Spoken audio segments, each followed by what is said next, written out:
আসসালামু আলাইকুম দর্শক, আমন্ত্রণ জানাচ্ছি beyond border sports presence dugout dialogue powered by beetle BD. আমরা বিপিএল নিয়ে পোস্ট ম্যাচ অ্যানালাইসিসে আজকে যে ম্যাচ নিয়ে আলোচনা করতে যাচ্ছি, চট্টগ্রাম ভার্সেস সিলেট। আমরা অনেক দিন পর একটা রান সহ একটা ম্যাচ দেখেছি। প্রত্যেকটা ম্যাচে দেখেছি অল্প অল্প করে রান হয়, চেস ডাউন করতে যাও টিম খাবি খাচ্ছে। আবার অনেক সময় দেখছি যে না, ভালো ম্যাচ হচ্ছে কিন্তু অপোনেন্ট চেস করতে যায় 100-এর কাছাকাছি একটা রানে খেলাটা শেষ হচ্ছে। তো আমরা আজকে যদি বলি যে এটা একটা কম্পিটিটিভ একটা ম্যাচ ছিল, এবং এই কম্পিটিটিভ ম্যাচে আমাদের দৃষ্টিকোণ থেকে আমরা যেটা দেখছি, অ্যানালাইসিস কি সেটা দেখছে, আমরা জানতে চাই অ্যানালাইসিসের কাছে তার অভিমত। এবং এই অভিমত নেওয়ার জন্য আমাদের সাথে আছেন certified performance analyst Ahmed Rezon Protik ভাই।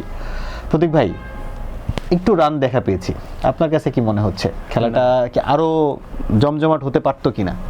ইভিনিং ম্যাচগুলোতে রান সচরাচর দেখা যাচ্ছে, বিকজ প্রচুর ডিউ পড়ছে, উইকেট কিছুটি ইজ ডাউন হচ্ছে, বলগুলো স্কিড করছে, কাটারগুলো ধরছে না, স্পিনাররা তেমন টান পাচ্ছেন না। তো এটা একটা ট্রিগারিং ফ্যাক্টর কাজ করছে প্রচুর রান হওয়ার পেছনে। পাশাপাশি আজকে দুটো কোয়ালিটি সাইডও আসলে মুখোমুখি হয়েছিল। বারবার বলি যে আপনার তো শুধু উইকেট দিলে হবে না, ব্যাটসম্যানদের সেই ক্যাপাবিলিটি থাকতে হবে রান স্কোর করার। তো আজকে আপনি দেখেন দুটো দলেই বেশ কিছু কোয়ালিটি ব্যাটার ছিল, আবার কিছু ভালো বোলারও ছিল, কিছু দুর্দান্ত ডেলিভারিও আমরা দেখতে পেরেছি। So all in all it was a good match to watch. আমরা দর্শকদেরকে জানিয়ে দিতে চাই, চট্টগ্রাম আগে ব্যাটিং করে 198 রানে 5 উইকেট হারায় এবং নির্ধারিত 20 ওভারে, এবং সিলেট চেস ডাউন করতে 184 রান করে 19 ওভার 4 বলে সব উইকেট হারিয়ে। এবং ঘুরে ফিরে প্রতীক ভাই রসিংটন আজকেও উনি 49 রান করেছেন 38 বলে। মাহমুদুল হাসান জয়, আপনি যার কথা বারবার বলছিলেন যে একটা টিমের এই টাইপের ব্যাটসম্যানের দরকারটা খুব বেশি, যেটা আপনি বারবারই বলছিলেন যে এর আগের শোতে আমরা কথা বলছিলাম জাকির হাসানের কথা, জাকির আলীর কথা বলছিলাম যে ন্যাশনাল সার্কিটের আশেপাশে তাদেরকে কিন্তু খেলানো হচ্ছে না। তো জয় কিন্তু আমরা সবসময় দেখে থাকি যে ওয়ানডে অথবা টেস্টের জন্য তাকে আমরা সবসময় চিন্তা ভাবনা করি। উনি কিন্তু আজকে 44 রান করেছেন 21 বলে। এছাড়া হাসান নওয়াজের একটা ক্যামিও ছিল, 20 বলে 25 রান। শেখ মেহেদী হাসানের দুর্দান্ত একটা ইনিংস দেখার মতো, 13 বলে 33 রান এজ এ ক্যাপ্টেন। এবং নির্ধারিত যেটা আমরা দেখি যে নির্ধারিত 20 ওভার 198 রানে 5 উইকেট, যেটা আসলে এই যদি বলি বিপিএল এর অন্যতম টপ হাই রান স্কোরার ছিল। আপনার কাছে সেকেন্ড ইনিংসে চেস ডাউন করতে এসে আপনার কাছে মনে হয় কি যে আর কোথায় একটু টিউনিং করলে হয়তো ম্যাচটা জিতে যেতে পারতো সিলেট? মঈন আলী, তার উপরে সিলেট টাইটান্স অনেক ভরসা করেছে, এবং এটা আসলে একটু কঠিন। আপনি ধরেন অন্য একটা লিগ খেলে এসে ডিরেক্টলি নতুন একটা কন্ডিশনের সাথে অ্যাকাস্টমড হয়ে রান বের করা, এটা কিছুটা দুরূহ ব্যাপার। আর আমি আগেই বলছিলাম যে সিলেট টাইটান্সের ব্যাটিং লাইন আপের নিউক্লিয়াসটা হচ্ছে ওমার জাই এবং মঈন আলী। তো আজকে দুজনের কেউই আসলে ওইভাবে ক্লিক করতে পারেনি। যে কোনো একজন যদি ক্লিক করতো টোটালটা হয়তো চেস ডাউন করা পসিবল হতো। এখন আমি আসি চট্টগ্রাম রয়্যালসের ব্যাটিংয়ের ক্ষেত্রে, মাহমুদুল হাসান জয় বা সাদমান ইসলাম এই টাইপের ব্যাটারদের জন্যই কিন্তু উপরে আপনার নাইম শেখ আর রসিংটন এত ফ্রিলি খেলতে পারছে, কজ তারা জানে যে পেছনে সেই কুশনটা রয়েছে।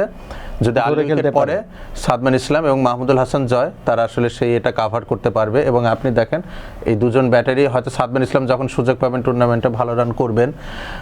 খেলাটা টি-20 হলেও মারধর করে ব্যাট করার একটা প্রথা থাকলেও প্রপার টেকনিক সহ ব্যাট করার কিন্তু একটা দাম সবসময় রয়েছে। আপনারা দেখবেন জব মার্কেটে যেমন এক্সপিরিয়েন্সের ভ্যালু রয়েছে, ঠিক একই রকম আপনার যদি স্কিলটা থাকে, আপনার যদি টেকনিকটা থাকে, আপনি যে কোনো ফর্মেটে ভালো করতে পারবেন। আপনি এই কথার মাঝখানে আমার হঠাৎ করে কেন উইলিয়ামসনের কথা মনে আসলো। কেন উইলিয়ামসন কিন্তু আসলে অনেক ধুন্দুমার ব্যাটিং করতেন না, রস টেইলর কিন্তু ধুন্দুমার ব্যাটিং করতেন না। এরা প্রপার টেকনিক নিয়ে ব্যাট করতেন। বিরাট কোহলি বলেন, স্টিভ স্মিথ বলেন, 120 প্লাস কিংবা প্লাস মাইনাস একটা স্ট্রাইক রেটে, হ্যাঁ। কিন্তু এখনো পর্যন্ত কিন্তু এনাদের এই টি-20 ঘরোয়া লিগ বলেন, এই ফ্রাঞ্চাইজি লিগ বলেন, কোনো জায়গায় কিন্তু দাম কমেনি। জি, তো সেটাই বলছি যে মাহমুদুল হাসান জয় আপনি যদি দেখবেন উনি প্রপার টাইমিং করে খেলেছেন, আসলে গাইড জোরে কোনো শট খেলতে যাননি। তো যেহেতু তার এই স্কিলটা রয়েছে, এটা একটা লাক্সারি। উনি আসলে যে কোনো বোলিংয়ের বিরুদ্ধে নিজেকে খাপ খাইয়ে নিয়ে তারপরে বড় শট খেলতে পারবেন।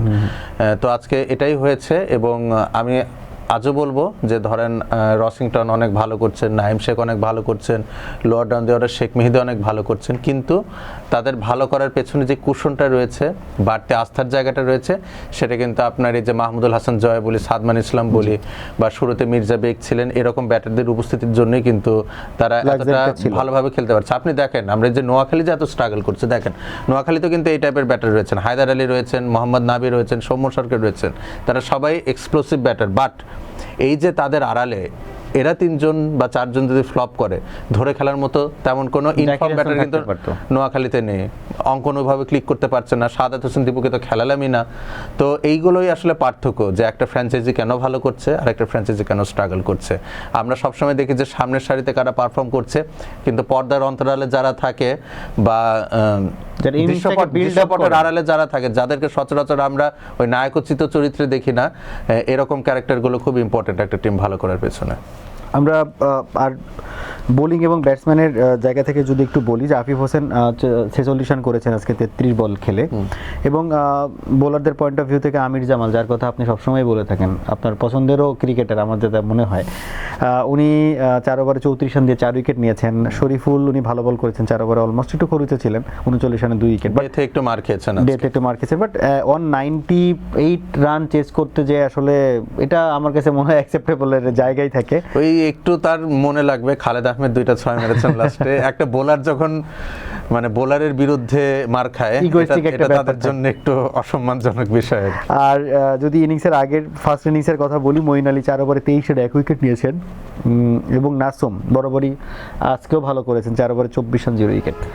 আপনার কাছে ওভারঅল পারফরমেন্স যদি জানতে চাই, বোলারদের পারফরমেন্স আপনি কেমন দেখলেন? মেহেদী হাসান মিরাজ নেই আজকে, উনি বল করেননি। ব্যাটিং লাইনআপে নিজেকে লুকিয়ে স্থান পাচ্ছিলেন না আসলে, যে কোথায় নিজেকে লুকোবেন। লোয়ার অর্ডার ব্যাট করেছেন, যদি শুট না করেন তাহলে অমিট করুক, সমস্যা নেই। কজ আমরা এরকম আইপিএলও দেখেছি যে ড্যানিয়েল ভেটরি রয়্যাল চ্যালেঞ্জার্স ব্যাঙ্গালোরের ক্যাপ্টেন ছিলেন, যে মোমেন্ট উনি আসলে রিয়েলাইজ করেছেন যে উনি আসলে এই ফরম্যাটের সাথে ফিট হচ্ছেন না, উনি কিন্তু নিজে থেকে স্টেপ ডাউন করেছেন। So Mehedi Hasan Miraz is a quality cricketer, আমাদের ওডিআই ক্যাপ্টেন, এবং টেস্ট এবং ওডিআই টিমে একটা অপরিহার্য অংশ মেহেদী মিরাজ।